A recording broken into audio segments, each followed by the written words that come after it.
I'm Erin Horvat from Temple University, and it's my distinct pleasure to welcome you to this session and to my adopted hometown of Philadelphia, where we are certain you will find more than just a great cheesesteak.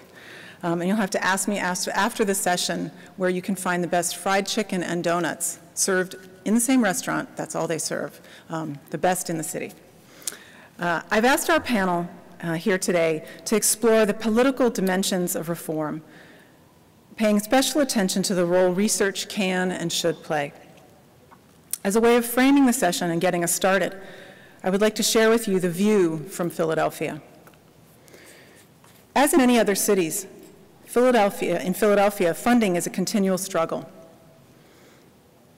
Assessments of student and teacher quality are hot-button issues, and district and city leaders frequently tussle with unions. However, as these headlines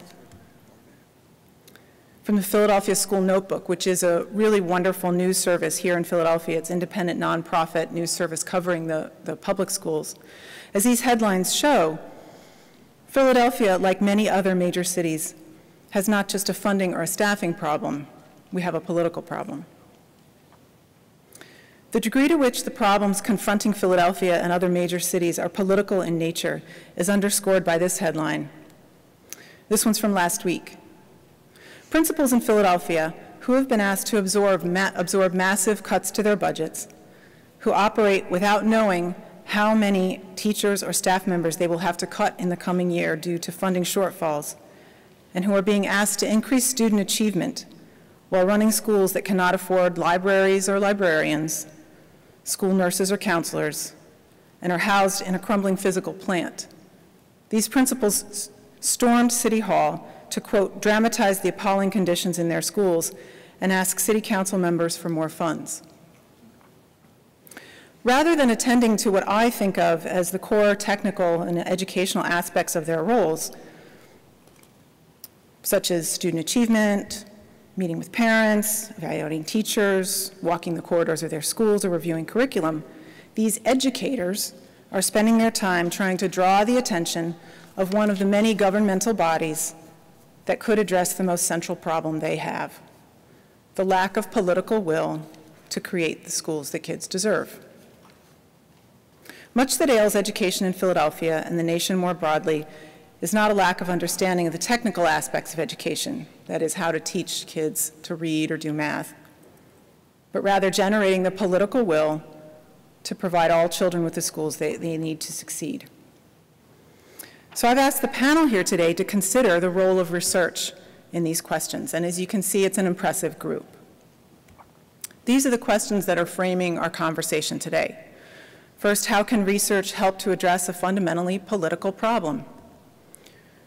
What can and should AERA do? And how can researchers successfully address education from a political perspective? You'd think that Kate Shaw was going to be up first, but she's traded with Kent. So let me introduce our first speaker. Working to advance equity and excellence in education in the American South, Kent McGuire is currently president of the Southern Education Foundation. Prior to joining SEF, Dr. McGuire served as Dean of the College of Education at Temple University and was my boss.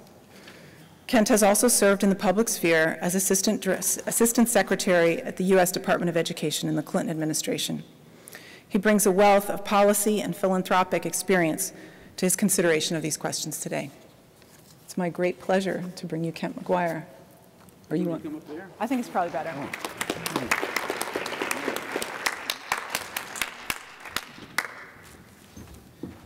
Well, Erin, thank you. It always felt to me like it was the other way around. I worked for you, or Kate, or the governor. But glad to be here. What I was told in going first was that I was to set a powerful example of how to be brief. I was briefed about that right over here, so that's what I'll try to do. Let me just take the premise for the session first and comment very, briefly on it. I mean, in the program it says, you know, if politics matter so much, where is there a role for research, right? I would argue that politics has always mattered, and that the business of education, education improvement, has always been political. I'd also argue that research has long been an instrument in these political problems and in the business of trying to improve the system. Not always a very big one. Maybe plays as a different kind of instrument at different times, kind of large notes or small ones. And frankly, there's a whole other conversation to be had about the politics of research as it bears on research's ability to inform questions of policy and practice. I remember only too well when I was assistant secretary, I show up in Washington, and what I was immediately confronted with was the following narrative. Education research is bad. It is of poor quality. We don't want to give your agency any more money. And hence, you had to appreciate or learn a lot, I had to, about the politics of what questions are privileged, what kinds of questions. I inherited a shop that was very interested in peering into questions of practice and trying to learn about practice from the ground up. Today, the successor organization, the Institute for Education Sciences, is predicated on questions of impact, very different ideas about the standards of evidence and what kinds of questions we need to answer. But I have a list of 1, 2, 3, or 4 things, I will argue, ways in which research is involved in informing the politics of things, and maybe this list will set up the discussion that the rest of the panel will have. I decided to do this since I was nominated to start. So, number 1, research is often used to position the problem that gets worked on. Feet, Governor, about all the work Harriet Dichter did to position early childhood education in Pennsylvania some years ago. She needed to make the case, particularly with the business community, which would have political influence with the legislature, that these investments, early investments, paid off big dividends. When I was at the Lilly Endowment 4 or 5 jobs ago, I can't remember how many jobs I've had by now, we made considerable investments in research just to lift up a problem around questions of school finance, equity, and opportunity in Indiana. We did it again 5 years later as a way of making the second point. So research is also used to defend against rival policy ideas. It isn't just to figure out what you're for. Sometimes it is to introduce fear into the political space. Oh, don't do that. There's no evidence behind that. Bad things might happen if you do that. And so sometimes research is very useful to introduce the sort of the counterfactual. Research is used to decide how to intervene. So going upstream from positioning a problem, saying this is important to work on, not that. Research is often used to decide how to intervene. Let me go back to the Lilly Endowment for a minute. The Lilly Endowment went kicking and screaming into working on public education because they wanted to avoid politics in their grant making. The only problem was they were also determined, and they were under enormous pressure to do work. They had a lot of money back then, C-Chlor and Prozac. In fact, I used to tell my grantees, before they got depressed about the lack of my generosity, consider Prozac, right? Anyway, when we started working in the middle grades, here's what we used research to decide. At the time, there was lots of evidence about how to improve elementary schools. Lots of work had been done. And the endowment felt we could spend a lot of money there. We could spend $100 million there, but our contribution, the impact we make, might be slight given all the work that's already done. On the other hand, there were high schools. And at the time, nobody thought they knew anything about high schools. And we didn't want to spend $100 million working on something that nobody knew anything about, because we would have too little evidence to guide a set of investments. So we chose the middle. Knowledge was present, but imperfect, which meant we could invest in trying to build or improve the knowledge, but we wouldn't go into this space knowing nothing at all. And we might learn things that helped us inform high school reform on the one hand, or that might inform improving elementary schools on the other.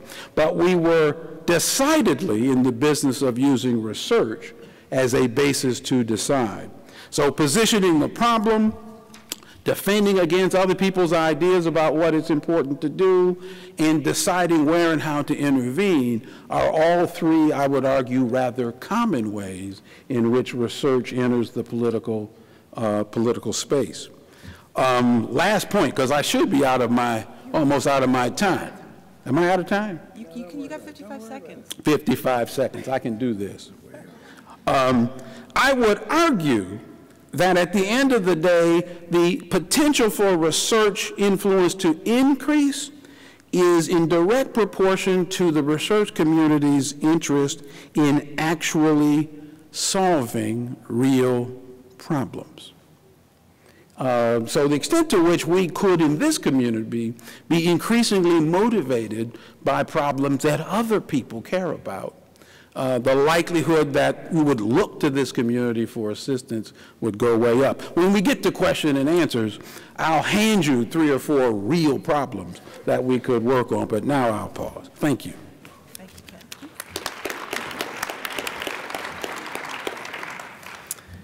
Now, while our next speaker may be well known for his Philadelphia Eagles postgame show or his recent book, A Nation of Wusses, make no mistake, he's also an expert on education policy and politics. It's an honor and privilege to introduce the Honorable Ed Rendell. As the 2-term mayor of Philadelphia from 1992 to 2000, Rendell eliminated a crippling deficit, balanced the city's budget, and generated 5 consecutive budget surpluses. Philadelphia's renaissance, which the New York Times called, quote, the most stunning turnaround in recent urban history, is largely attributed to his determination, inspiration, and energy. As the 2-term governor of the Commonwealth of Pennsylvania, Governor Rendell was an education governor. Student achievement rose at every level and in every subject. The governor invested in proven education initiatives like pre-kindergarten, full-day kindergarten, and tutoring. Pennsylvania went from being one of just 9 states in the country that failed to fund pre-kindergarten to a national leader in early childhood investment. And for the first time ever, more than half of Pennsylvania kindergartners attended full-day programs.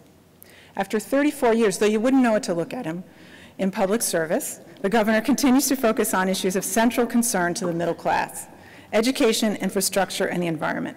It is an honor and a privilege to have Governor Rendell with us.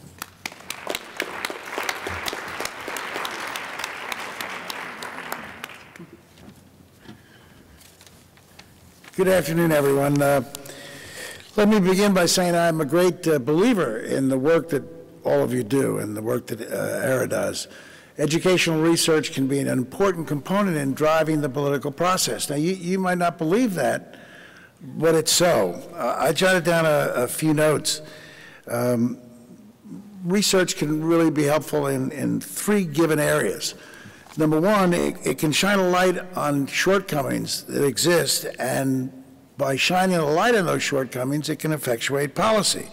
There's no question about that, and the policy can be changed to remediate the problem that it shines a light on. And I'm going to go through these things and give you real-life examples of what happened in Harrisburg. And by the way, I want to thank Dr. Horvath for that very nice introduction, but I want to scold her for saying that Philadelphia has always had a problem with funding, a perennial problem. During my 8 years as governor, we increased the annual funding to the Philadelphia schools by $600 million. $600 million. And we had a funding formula in place, which I'll talk about, that were it in place today, Philadelphia this school year would have gotten an additional $360 million. Their current deficit is $305 million. So instead of a deficit forcing them to make cuts, they would have had a surplus allowing them to do new things. So just to correct the record. The perfect example of this was a costing out study that was conducted actually under the auspices of the Pennsylvania legislature in 2006. When I got to Harrisburg, we kept driving the legislature to give more money to education, saying we're underfunding education. Many of our districts, the majority of our districts, don't fund at the proper level. You can't get a quality education on what we're spending per student. So finally the legislature got sick and tired and said, we're going to put an end to this. We're going to hire a firm to do a costing out study to see what is the proper cost for basic education and to give us an idea of a new formula to fairly administer the dollars we send from Harrisburg. Well, never commission a study when you don't know the results in advance. The legislature got a study back showing that we were woefully underfunding education, that we needed over the next 6 years to increase education funding by nearly $4 billion, and it produced a formula. What it did is it said the basic funding per student should be X, but then school districts should get increases above X for every English second language student they have, for students who are in the poverty program, the free lunch program, et cetera. Rural schools should get extra money because their purchasing power is much less than big urban schools because they're smaller. It was a very complicated but very fair funding formula that drove out far more dollars and drove them to places that needed them. Well, the legislature was hard-pressed to disavow their own study. And when I presented my budget the next year, which had a 6-year plan to phase up to the additional $4 billion, and statewide during my 8 years, we increased funding by over $4 billion a year. But when I presented the budget, I always made it clear that as a result of your costing out study, so they were hard-pressed to vote against the increases. But the costing out study was something that was very, very important. Everybody knew in Pennsylvania that we didn't have a formula that made sense.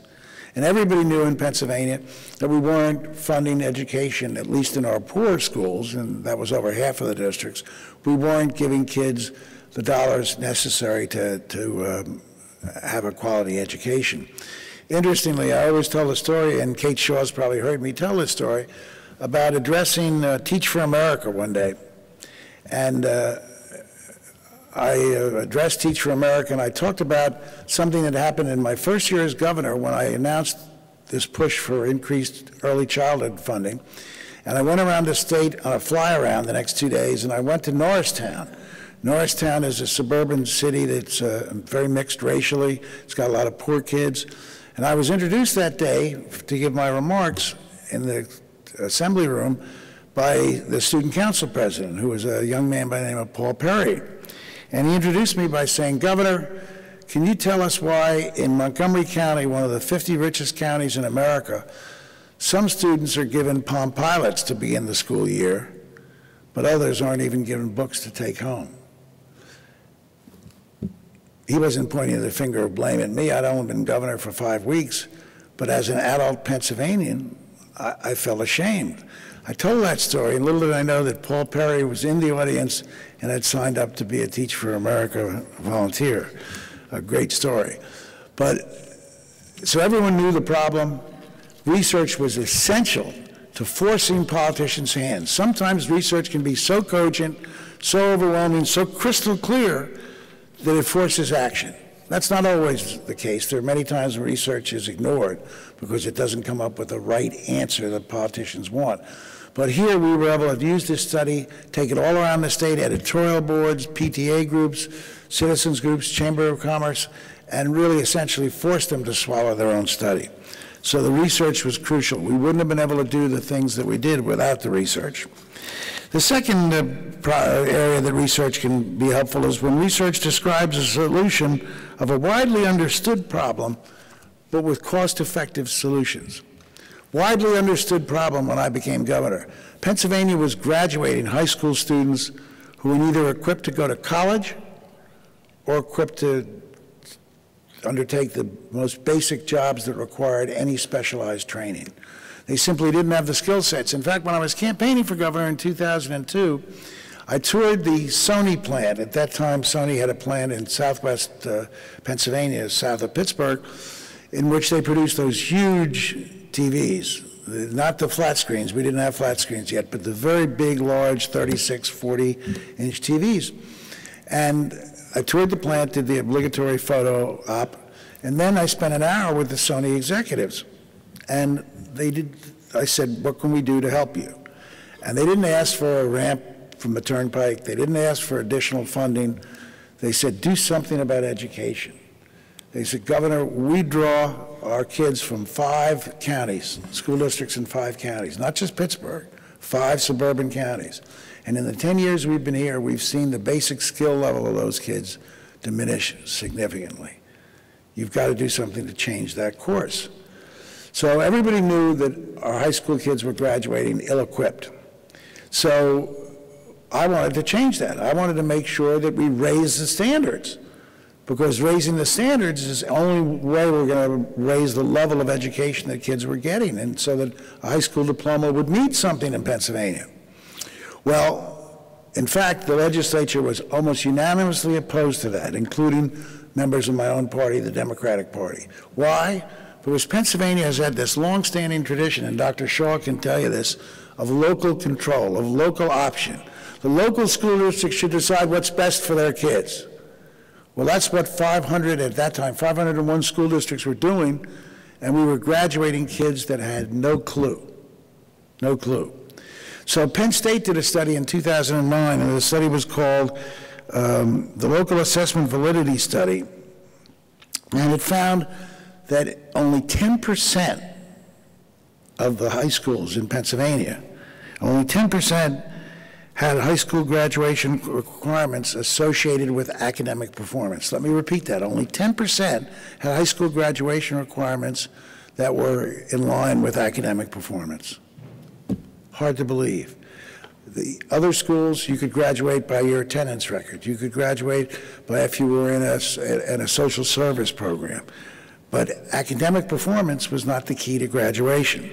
Well, we used this study, and the results were incredible, showing how poorly equipped Pennsylvania students, high school graduates were. We used this study, and we turned to almost unanimous opposition in the legislature. We had a tough, long, prolonged battle, but we finally got something called Keystone exams, which are part of the graduation requirement in Pennsylvania is you have to score sufficiently in your Keystone exams to graduate. There are some exceptions if you do well in the PSSAs, but basically the Keystone exams, which were an increase in academic testing, now are almost essential to graduate, to get that diploma. And it's raised the level of performance. The subsequent research is amazing. But in 2010, the University of Pittsburgh did a core curriculum alignment study. All of you are aware of the core curriculum effort that's gone nationwide. That really was, I think the prime mover for it was Governor Jeb Bush in Florida. The core curriculum is a standard curriculum for all states to adopt, and I think 46 out of the 50 states have adopted it. And the core curriculum sets exams in core curriculum, the language, arts, and math, that every high school in these 46 states must achieve. Again, there was inherent, almost reflexive opposition to that, but the Pitt study provided a significant roadblock, not only identifying the problem, but identifying the solution. And the beauty of those two things was the Keystone exams and the core curriculum alignment really cost school districts very little new money. So we identified a problem everyone knew existed, and gave a path to curing and remediating that problem that was very cost effective. The third area is research that demonstrates a cause and effect with an easily understood solution. And one of the things I campaigned on in 2002 was the study of, I think it was Prince George's County in Maryland, about a way to lessen the gap in achievement between majority and minority students. And in Pennsylvania, that meant African American and Latino students. Well, in Prince George County, they did something in a fairly long, I don't know how many years study, but they did something very instructive. The county gave extra money to school districts that had a majority of minority students for full-day kindergarten. They didn't give the richer districts money for full-day kindergarten, and in Maryland at the time, almost nobody had full-day kindergarten. Well, all of a sudden, the minority kids were going to school in kindergarten for full day. The majority kids weren't. And the gap, after a period of 5 years, dropped dramatically. The gap closed dramatically. And I want to give you some quotes from what the research, the subsequent research has found. The answer was that there's nothing that affects, in the researcher's opinion, nothing that affects K through 6 and K through 12 achievement more than the ability to get off to a good start, both in pre-K, but especially in full day. And I want to correct Dr. Horvath again. We went in Pennsylvania from 24% of our schools offering full day kindergarten to the time that I left as governor, about 70% of our schools offering full day kindergarten. Unfortunately, with the decrease in funding, it's dipped back to 50%.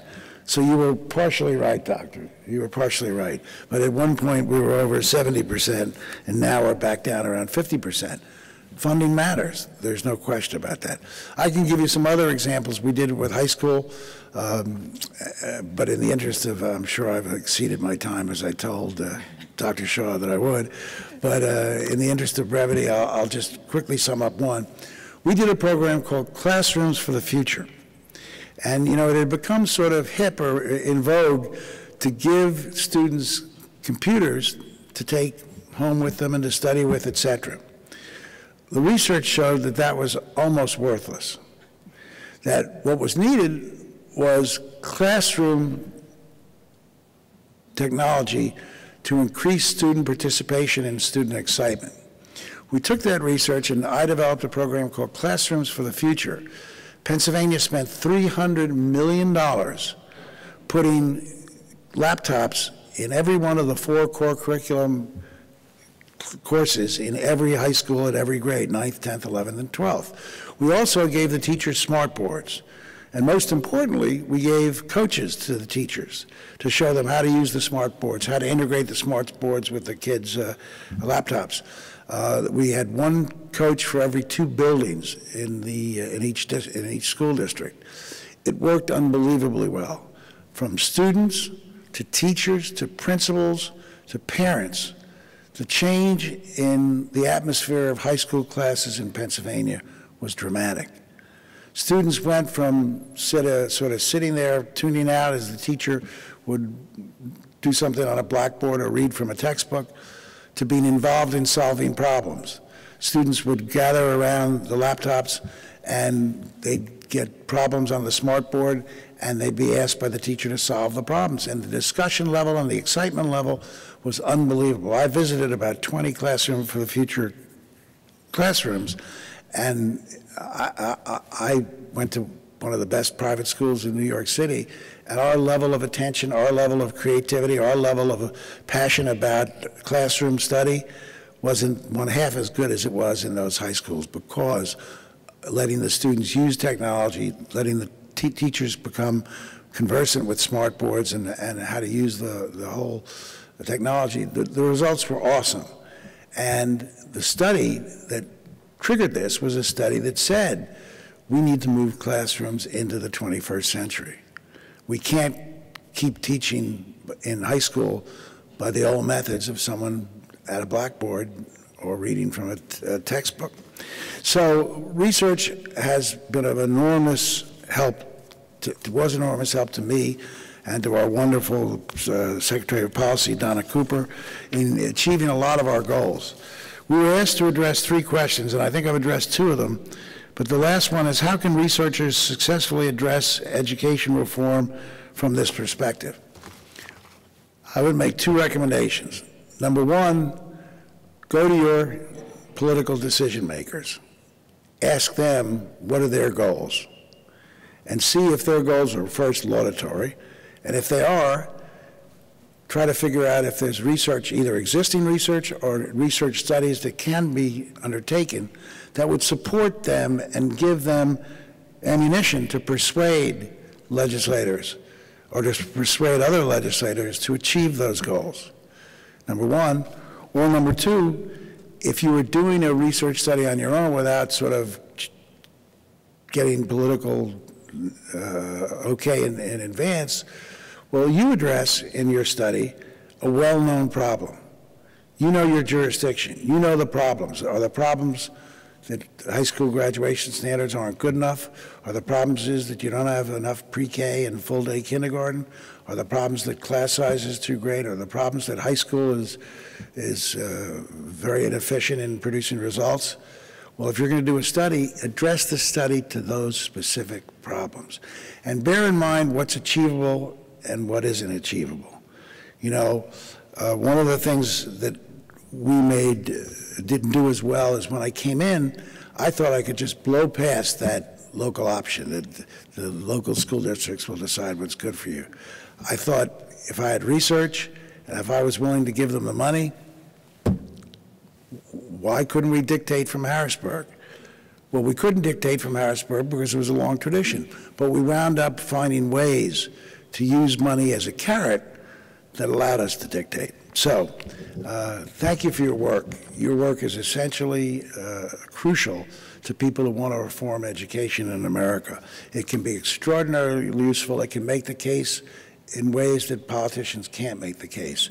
The arguments, as emotional and as passionate as they are, have to be backed up with research, and research has to be backed up with good statistics as well. So, thanks for your work.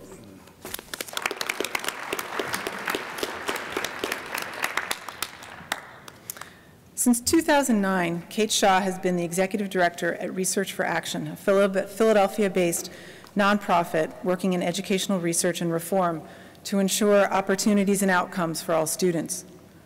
Prior to her arrival at RFA, Kate served for 3 years as Deputy Secretary of Post-Secondary and Higher Education in the Pennsylvania Department of Education.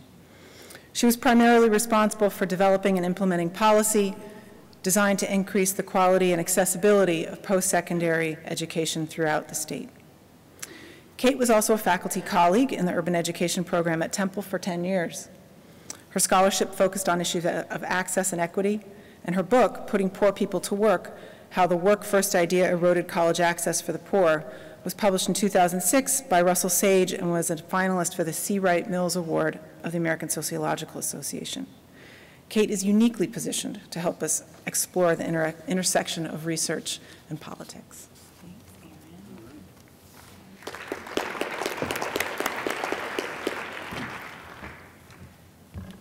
Thanks, Erin. It's really nice to be on a panel with so many of my former bosses.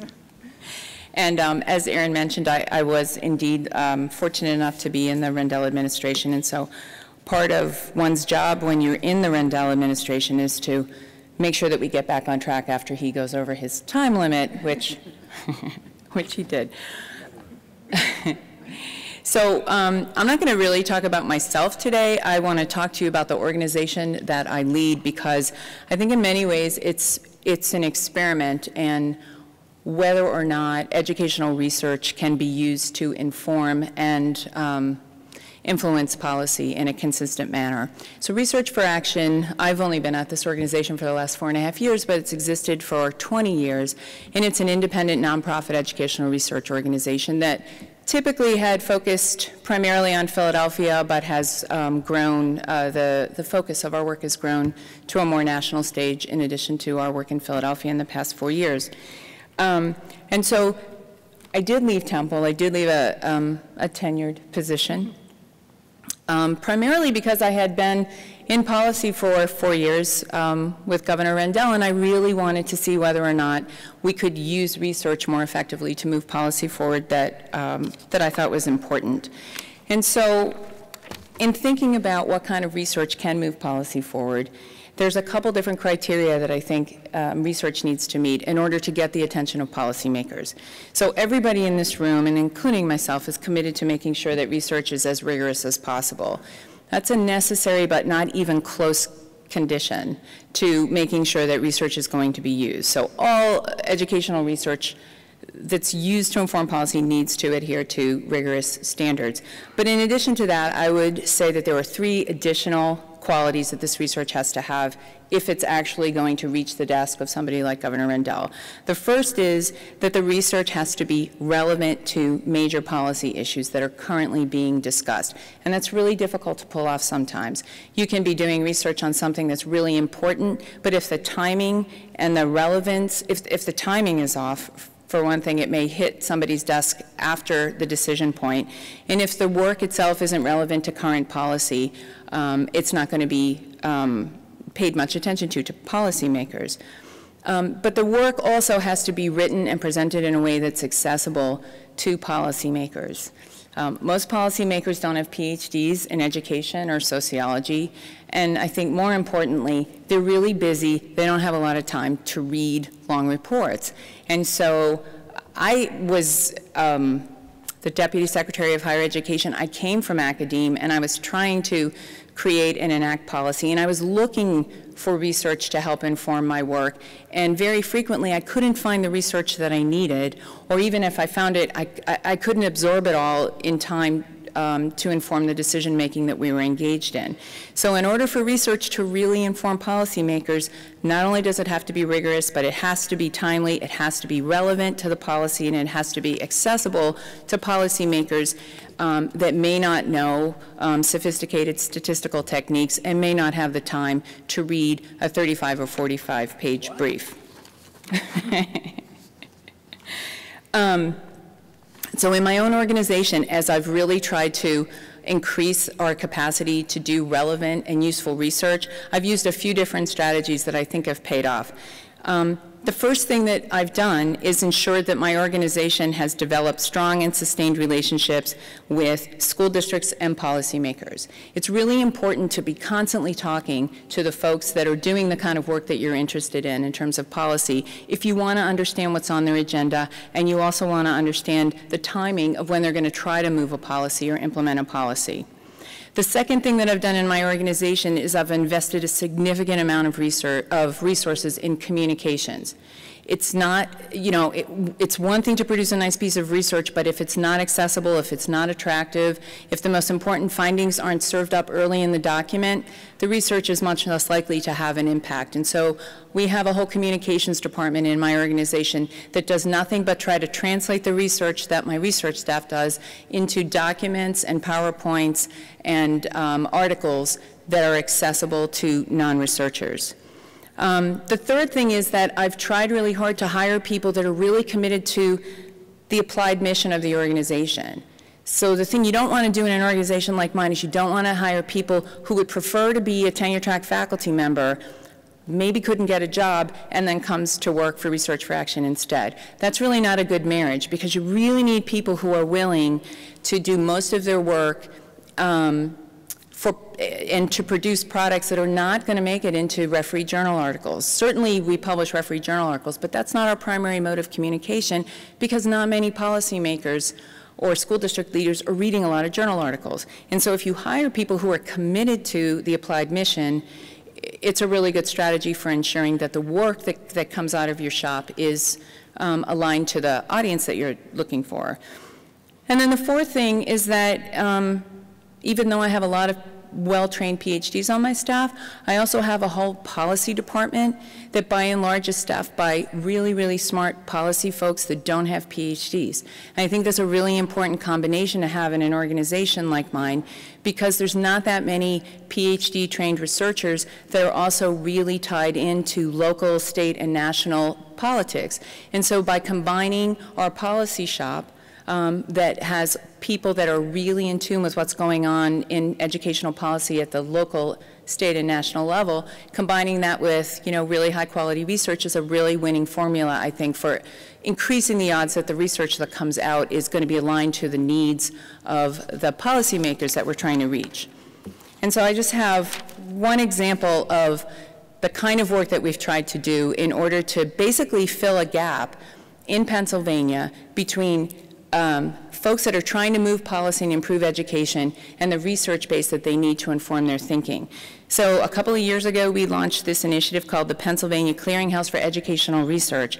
And essentially what this is designed to do is to identify emerging educational policy issues really before they emerge, and then to do what most people in this room would consider fairly quick and dirty analyses of the existing rigorous research on the topic, and then to do a scan to determine if there are any best practices out there, if there are other school districts or states that are in a policy arena that look to be doing this kind of work well. And so we call this PACER, that is the acronym.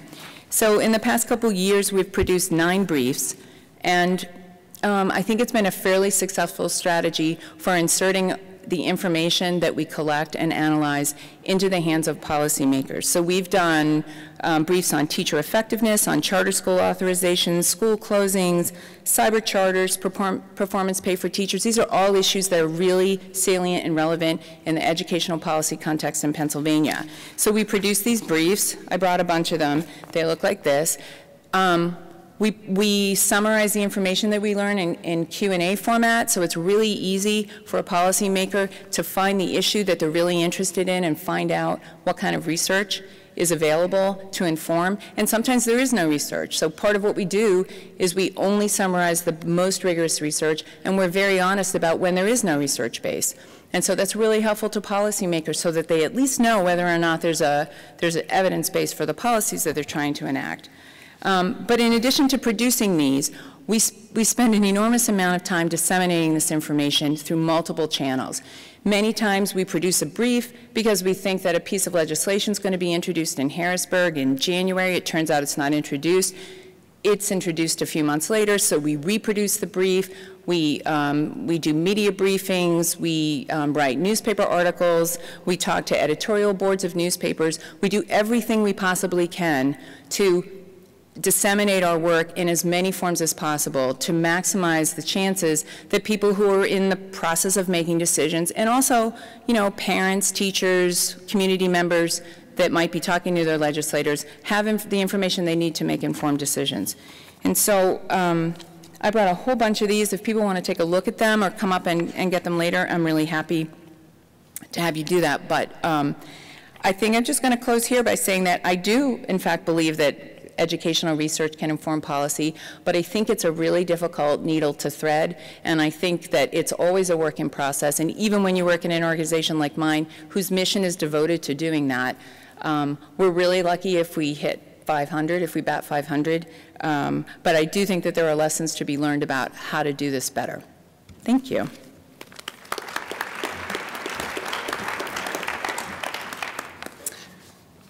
Currently director of the Ford Foundation's programs in educational equity and scholarship, Jeannie Oakes, as you all know, was recently voted president-elect of AERA. One of the most prominent voices for access and equity in the educational pipeline, Jeannie is also a presidential professor emeritus in educational equity at UCLA, where she founded the Institute for Democracy, Education, and Access, UC's All-Campus Consortium on Research for Diversity, and CenterX's Urban Teacher Education Program. Over the course of her career, Jeannie's scholarship has examined the effect of social policies on the education of low-income students of color and has investigated equity-minded reform.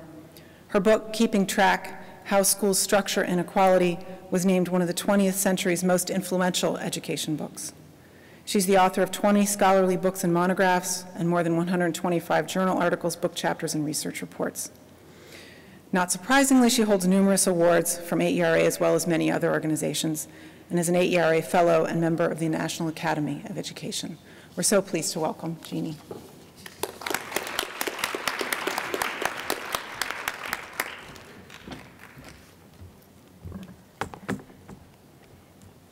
Thank you. Thank you, Erin. Erin was my student. I have to say that. I'm so proud. It's terrific that you've taken up these issues and that you've convened this panel on a really important issue.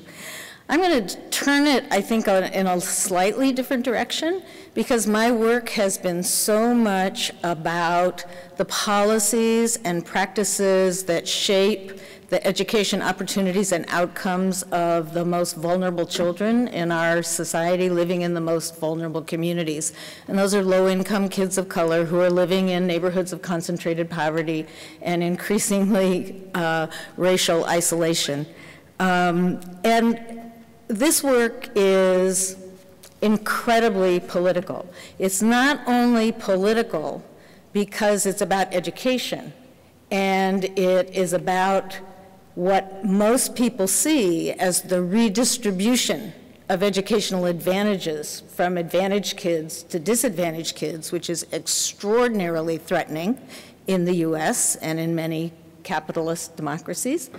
But it's the roots of the problems that we face with educational inequality are fundamentally political problems.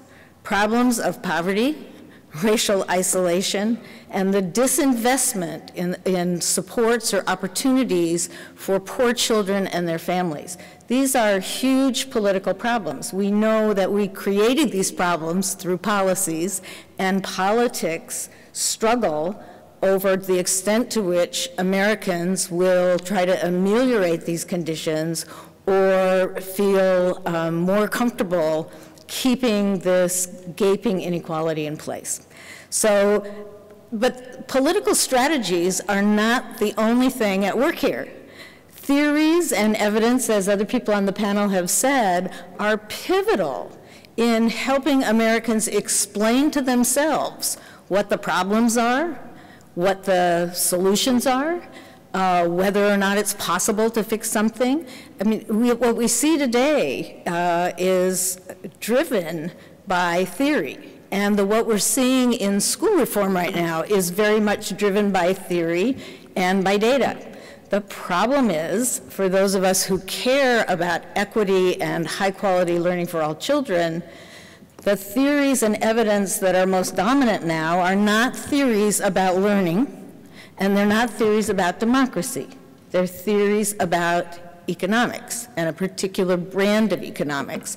So the job for education researchers who care about learning theory and who mostly care about democracy is to figure out how to lift up theories and very strong, rigorous evidence that support a different direction for not only our education system, but our social system generally, I would hope.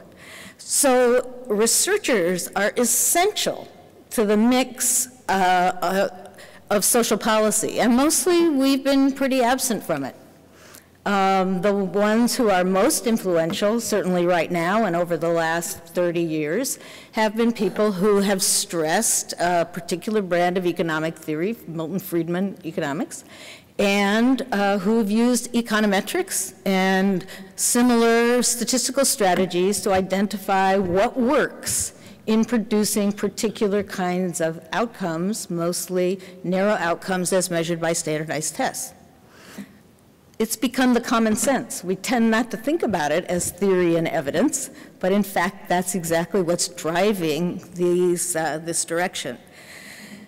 So I left academia as well and went to the Ford Foundation, which is a very activist place to be. And if you know about the Ford Foundation, you know that it is absolutely unapologetically about social justice and racial justice across a whole range of social policy fields, both in the US and around the world.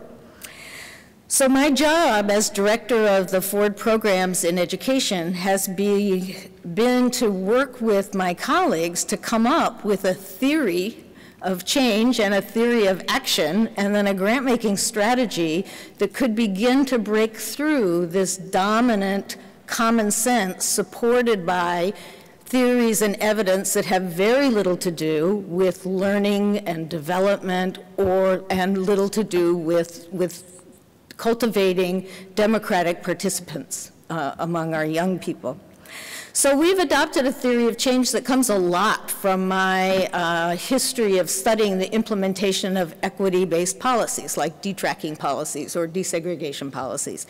And that theory tries to account for the very political nature of this kind of reform activity and the need for research to be intimately connected at every point. So our theory says basically that if you wanted to have education reform that benefits the most vulnerable students, you need to build an ecosystem that includes a number of dynamic and interrelated parts. And that ecosystem, as we've defined it, consists of powerful ideas and evidence that are very generative in nature, that can help people begin to imagine a different way of making sense of the way things are now and to imagine possibilities. So it's like, we call that our powerful ideas strategy. We have a powerful a powerful example strategy that says we need, yes we can, examples, meaning we need examples of ordinary people doing extraordinary things under ordinary conditions, right?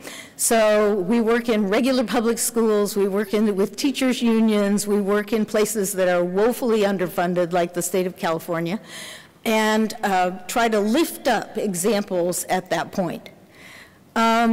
We have a third strategy that says it's very political, and you need to have powerful people in the mix. And that doesn't mean only the elites and the policymakers, it means grassroots activists and the very communities who are most disadvantaged by the kind of inequality and inadequacy of our social systems in this country. And finally, you need to have powerful systems, which means you've got to get some policy wonks involved to figure out how to clear out all the underbrush that makes it impossible to do things better and to build policy that will facilitate.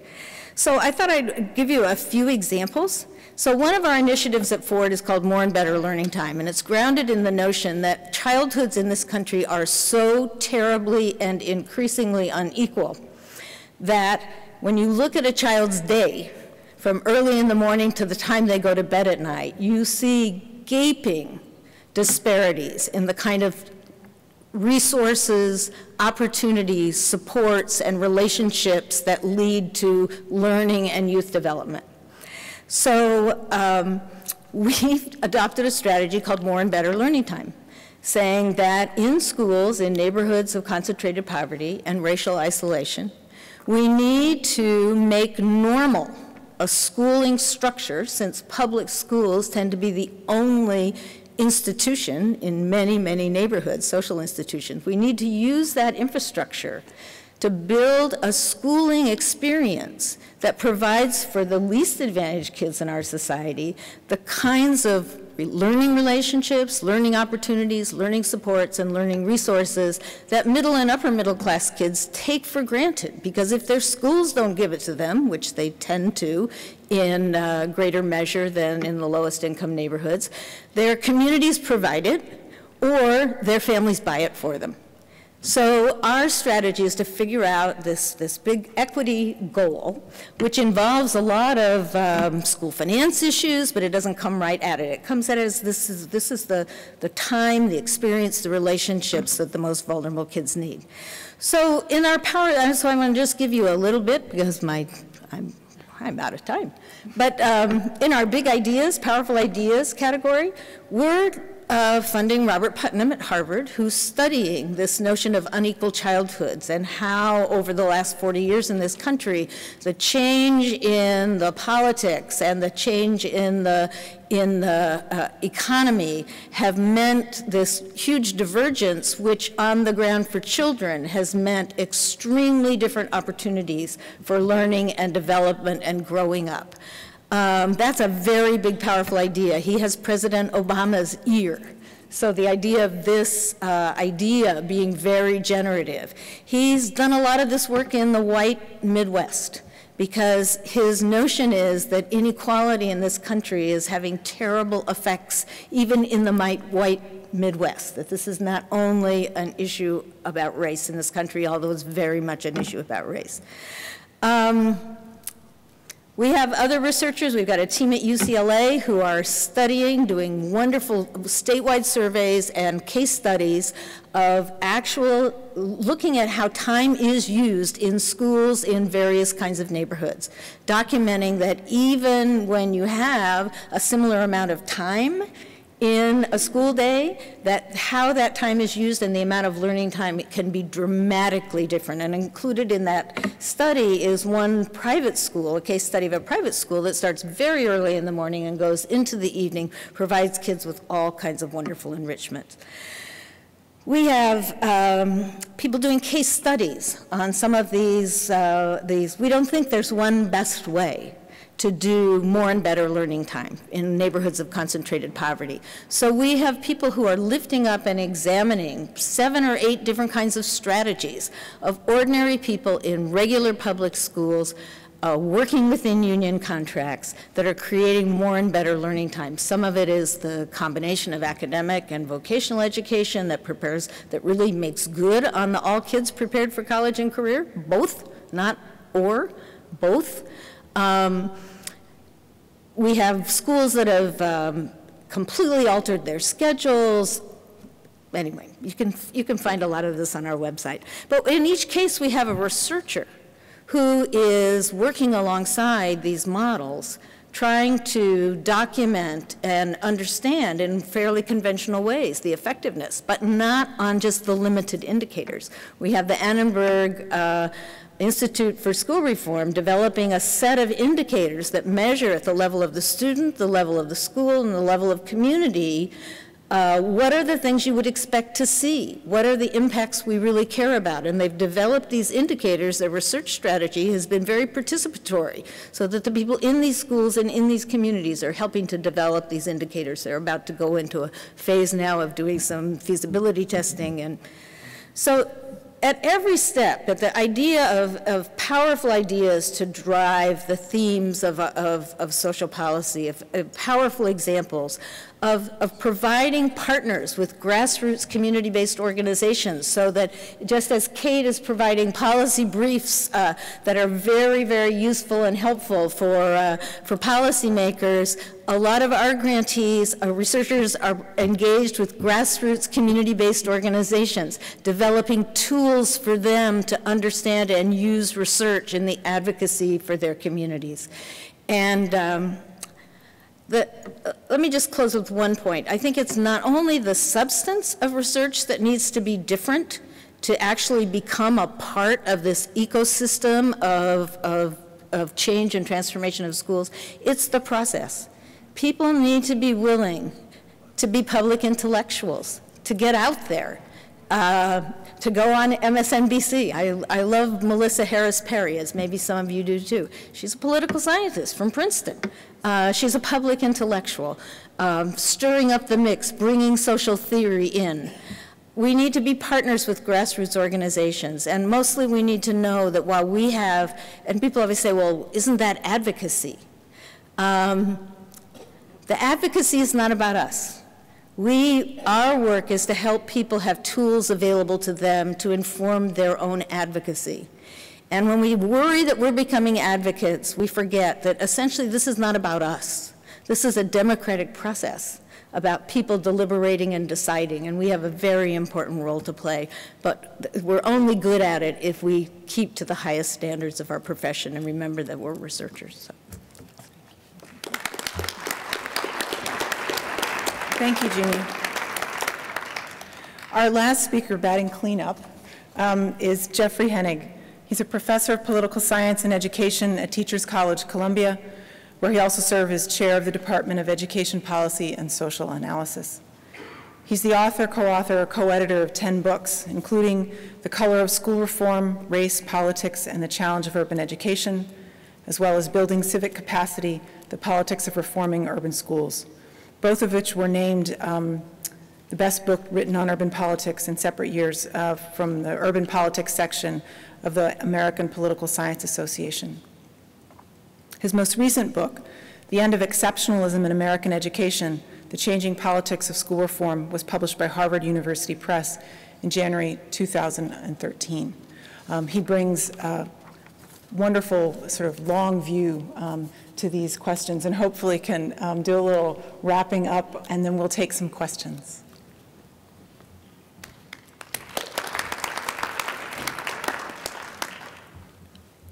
Thanks, Erin. So, you know, the expression goes, what you see depends on where you sit, and I sit in a different place than most of the other members on this panel. Most of them were picked for good reason, given the topic. Many of them have been both research and applied policy kinds of positions. I'm an academic, been an academic the whole time. Occasionally I venture out of my office and talk to policymakers and other real people, but I always scurry back. I'm also different in another sense, which is I was a political scientist before I was an education researcher, and so I approach politics, I think, differently, and certainly it leads me to some different conclusions. I'm going to try to emphasize some things here and keep it short. We've all said that, but so here's one big point I want to make. There's a tendency in the education world I found when I moved from political science into education to treat politics like a wildly unpredictable outside force, like sunspots or earthquakes or climate change, something hostile, something to protect ourselves from. As researchers, politics is what keeps us from studying the things we think are important, and politics is what abuses the translation of research as it moves from our findings into policy recommendations. But as with the physical world and most of social life, there are regularities in politics, not universal laws to be discovered, but patterns that can inform probabilities and likelihoods. And these can be taken into account in shaping policy, in anticipating likely sources of backlash and opposition and implementation hurdles, for example, or in shaping supporting constituencies so new initiatives build support over time rather than sparking backlashes. In other words, there's ways to study politics and think about politics and use politics, not just quarantine politics. In the book that Erin mentioned, End of Exceptionalism, I make some arguments about how politics and the governance world around education are changing, and I think I'm going to mention those very briefly just to highlight how they may explain why politics seems more hostile than ever, especially to education researchers. So I argue that there's three broad structural changes in the education landscape, two of which are very familiar to you all. One is the growing centralization and growing role of states and federal government rather than the tradition of localism, even though localism still bites and can frustrate a governor. Second is privatization, the growing role of private providers and market solutions for issues. And the third, the one I emphasize because it's a little different, is the growing role of general purpose government and general purpose politicians and general purpose interest groups in shaping education policy, as distinct from a tradition in which education was buffered off into school-specific arenas like school boards, for example. Now, I think if I'm right about this, it's relevant in this sense. There's a different set of actors who are more important than ever in shaping what happens in education policy. They're less knowledgeable about and less viscerally connected to education. It means there's greater pressure on education advocates to make the case. Education researchers, too, face a more skeptical audience that's been manifested in pressure to raise a higher bar in methodology. And the claims that education researchers make about education policy are entering a much more volatile, political, ideological, and partisan world. So it's a tougher row to hoe, and it can seem like a hostile environment. From a research standpoint, I think this means that education researchers should be paying more attention to analogies in other sectors of public policy. What can we learn when we're thinking about CMOs and EMOs, charter management organizations and education management organizations, from the history of HMOs, health maintenance organizations, for example? What can we learn from contracting out that has occurred in other sectors of general purpose policy for decades and seems like something new and hostile in the education world? I think researchers also need to pay more attention to spillovers in both directions. By spillovers, I mean this: things that happen in education that affect other social arenas, so benefits and costs, but benefits from better education that show up in terms of, say, lower crime rate or greater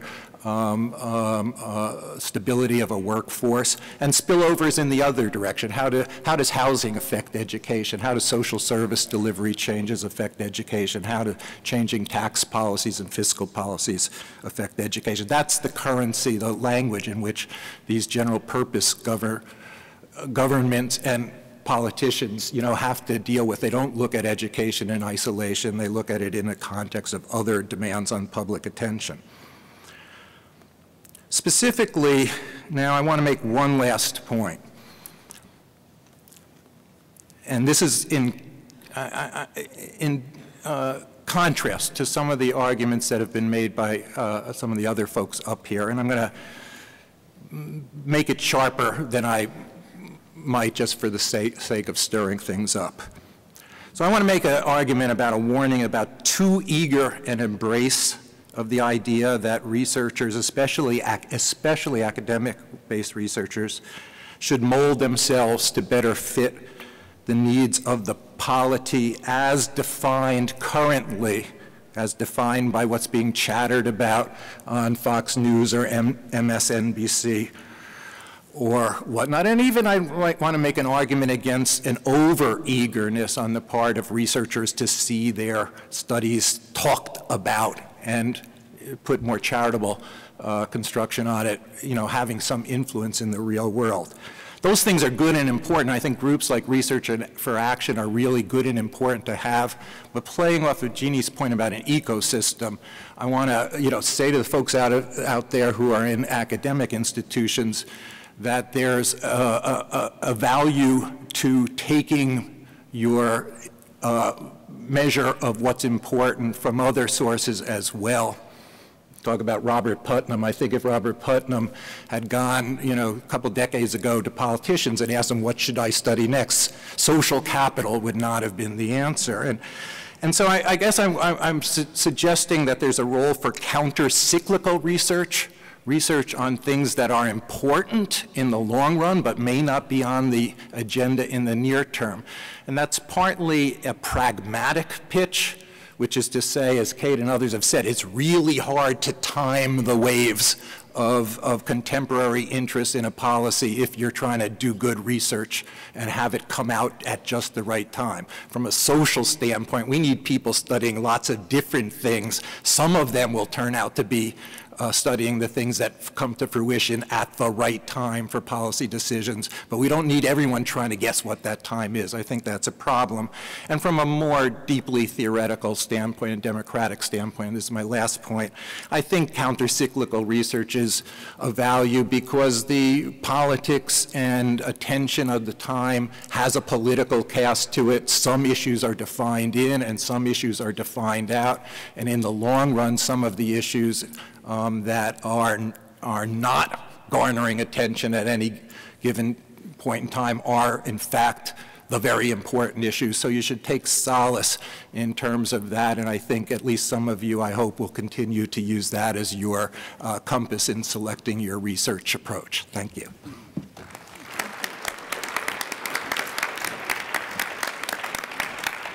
And amazingly, we even have time for questions, which I would very much encourage you to ask questions. If you would like to do so, there's a microphone there, and I don't know if there's one in the center aisle, but one over there. And I can't take your question unless you do go to a microphone because this is being live streamed. I see everybody is rushing over to the microphones to ask a question.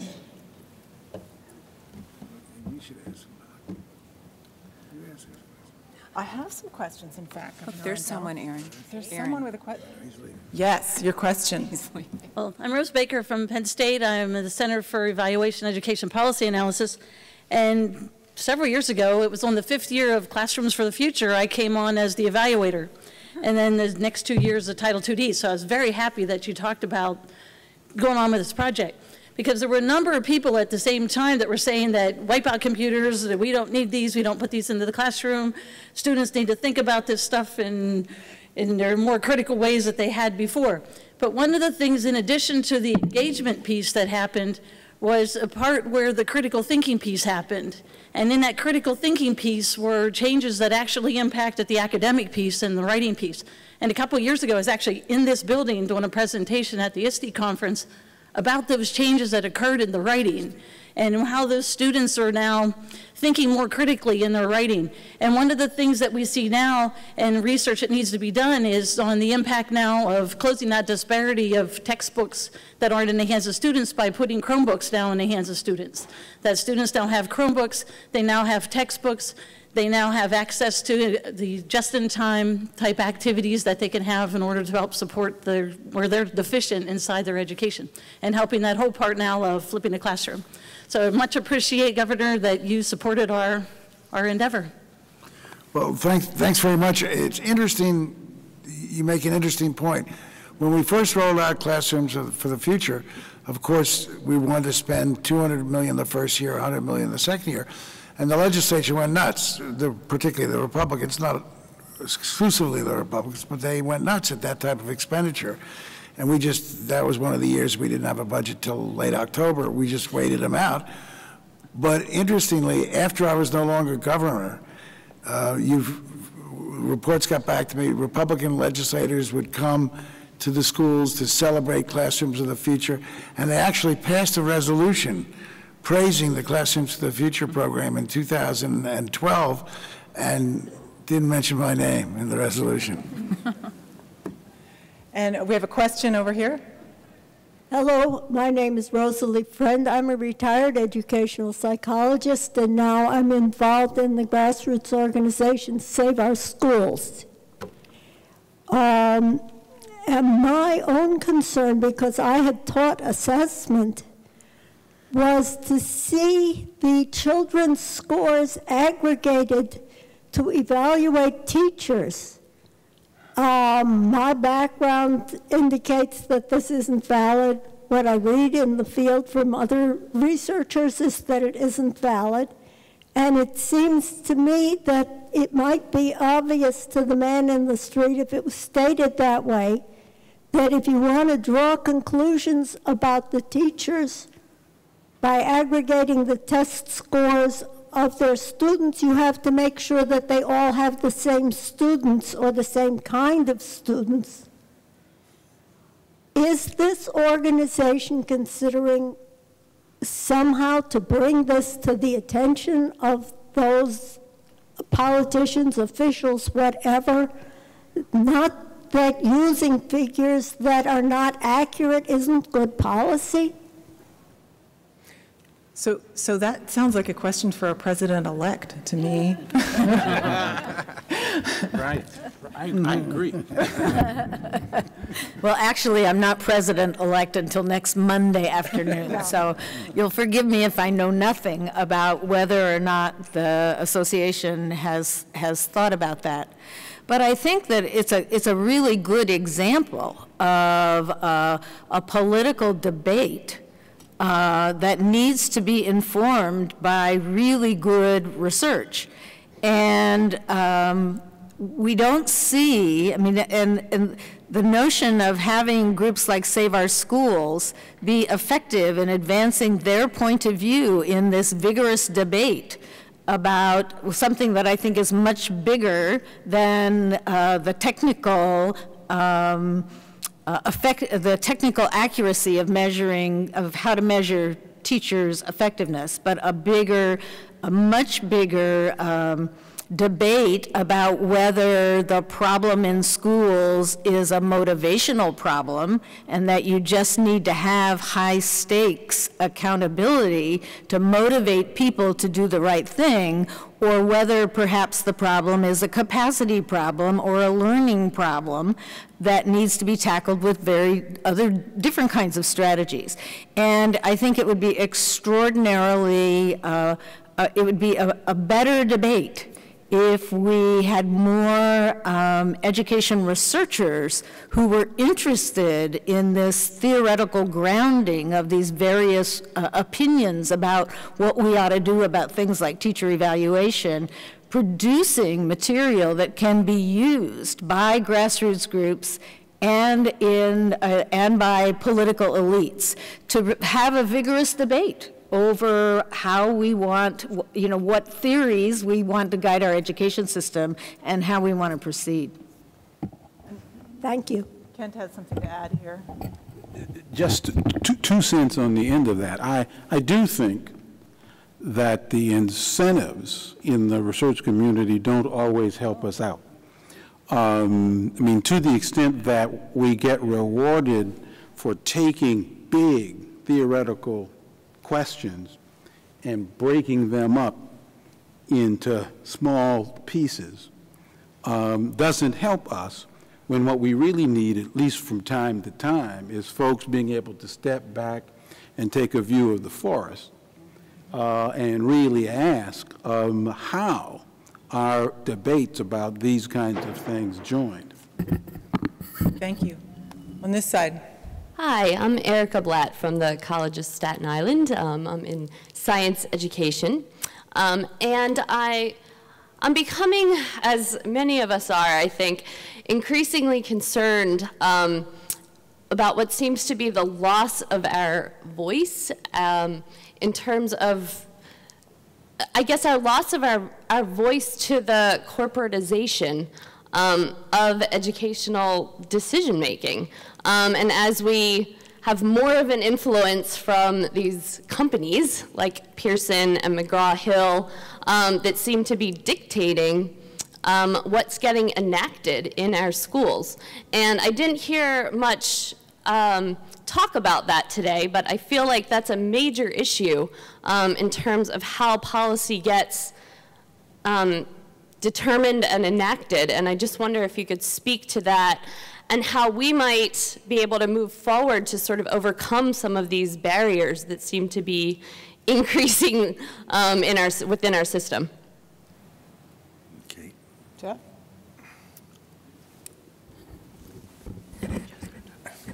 Well, the changes I mentioned, I think, are happening, and one consequence of those changes is there's less instinctual resort to the notion that some of these important questions are in fact questions of pedagogy or learning, as opposed to questions of accountability systems and things like that.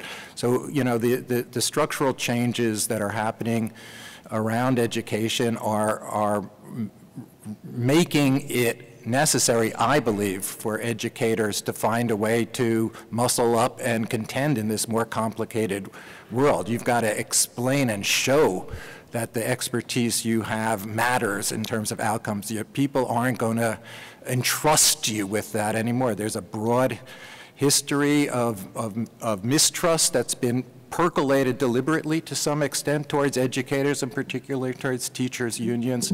I wish that wasn't the case, but that's part of the ecosystem we're competing in now, and I think the answer is to engage with it. Kate? So one thing I would say is that one of the things that's been notable over the past, 10 years or so, is that the media expertise in the realm of education has really dropped as newspaper staffs have shrunk, and as we see sort of overall less emphasis on investigative reporting. And so what happens then is that I think folks in the media, both in newspapers and also sort of on the television and radio, really need foundational research and information about the key issues in education, and in particular around the history of educational reform in this country, so that if you have a newspaper reporter who's covering a reform effort in a city like Philadelphia, it's really important for that newspaper columnist to understand that there have been, 5 waves of reform over the last 30 years. And so I think that's another role that educational researchers can play, even if they're not particularly focused on influencing policy. It's really that kind of background information. Folks in the media are looking for that, and if you make yourself available to them, in our experience, you can develop a really nice relationship, and you can really enrich the dialogue and the kind of reporting that occurs, because oftentimes that's where regular folks get their news about what's happening in education. They're not reading journal articles, but they might be listening to the radio, and they might be reading the local newspaper. Governor? I want to follow up on that, and actually Dr. Shaw said that in her presentation. Communication by researchers is crucial, and you can't wait to be asked. You've got to be proactive. So if you have a study that you believe is transformational, go out and sell it to education reporters, sell it to editorial boards. Try selling it to TV stations. Believe it or not, local TV stations are looking for news. Now, you may not think they're looking for serious news because it seems like it's all murders and fires, but every once in a while they're looking for some serious input, things that would interest parents, et cetera. So communicate. The best research in the world, if it's in a drawer, isn't going to help anybody. I think we have time for one more over here.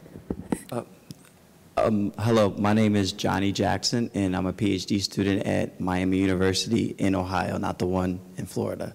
I just have 2 questions. The first question is particularly, what about the arts? And what about the aesthetics of everything that goes on with learning and teaching, and how I didn't hear much about how funding needs to go to those areas like the arts, and that's particularly targeted towards Dr. Oakes. And the second is, what type of infrastructure or work are any of you all doing to help about 2 million children in the U.S. that are children of incarcerated parents? So just those 2 questions, if you all could give some insight on those.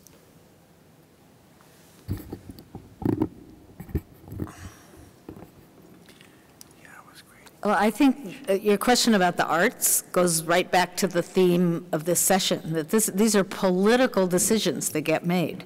And the strategies for engaging a democratic conversation about whether we want to have arts as a vital part of kids' education. I would contend, actually, there are a lot of kids in this country who live in fancy neighborhoods and go to fancy schools who are getting quite a lot of arts education. And the ones who aren't getting it at school get it because they've got strong community organizations, or their parents actually purchase it for them. So if we want to, if this is an issue, we have to treat it like a political issue. And there's a role for education research to explain, to help explain why it's a problem that kids don't have it, what might happen if they did have it, and I mean, just on the level of some sort of evidence about learning theory and brain development and youth development. I mean, there are tools that could be constructed, but again, I think, as the governor said, if we have evidence that this matters for the development of all children in this country, and it just sits in the drawer and doesn't become part of the hurly-burly of the political fight over how much and how to distribute the money that money for education, we'll just sit back and watch what's happening as it's happening now. Interestingly, in Philadelphia, with the cuts that the Philadelphia schools have been forced to endure, music and art is going the way of the Bengal tiger. It's interesting. Educational research can be done by academics, and that's when academics combine it with experiential research, that's the best. But the Settlement Music School, a school here in Philadelphia that offers training for people who can afford to send their kids there, but also give scholarships to kids who can't afford it. Settlement Music School undertook a research. It's not enough to say that our kids are missing out the wonder of arts and culture and music and the fun and the beauty that come from that. The Settlement Music School went out and decided that they were going to take a look at kids who played an instrument or painted, elementary school kids. How did they do academically compared to the cohort? And the answer was they did far better than the cohort. Now, there could be a lot of variables in there that might question the research, but it was pretty good research, and we've used it. The advocates of restoring funding for music and art have used that research fairly effectively. Let me take Go ahead, Ken. 2 seconds on the second question. Incarcerated, yeah. And, you know, I can't speak so directly to the incarcerated parents. We are at SEL actually looking at a bundle of issues about education in the juvenile justice sector, and maybe in about a week or two we'll practice what it means to bring education research to the media. But there is one thing I would argue we could do more of us outside the academy could actually do to create the kind of structures, panels, task forces, and the like that bring researchers and activists and system leaders together so that the opportunity to have these discussions, wrestle with the things we know as well as the things that we don't know or think we know, as a precursor to deciding how to act. And I think that might be the place we're going to leave it today. And hopefully this is one small beginning towards conversations that address some of these questions. So I'd like to thank you for your attendance, participation, attention, and thank our panel for their words of wisdom. Thank you.